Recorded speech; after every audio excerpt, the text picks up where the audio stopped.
This is the Fabex Pro. Let's look at how this 3D printer works and then initiate the design we just sliced. There are three key aspects here. The extruder setup, which heats the filament and pushes it down. The 3D mechanism, which moves the extruder in XYZ axis, and the heated bed, upon which the part is built.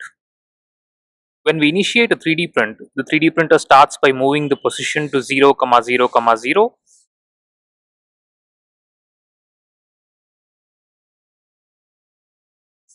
heats up the extruder and the bed, starts depositing material as per the sliced G code.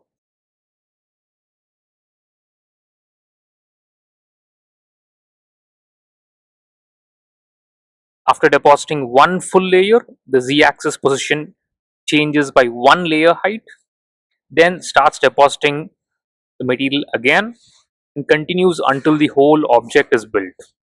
Once done, we let the bed cool down for a couple of minutes and take out the part. In this case, the MagFlex bed is magnetically detachable, and when you flex it, the part comes out pretty easy.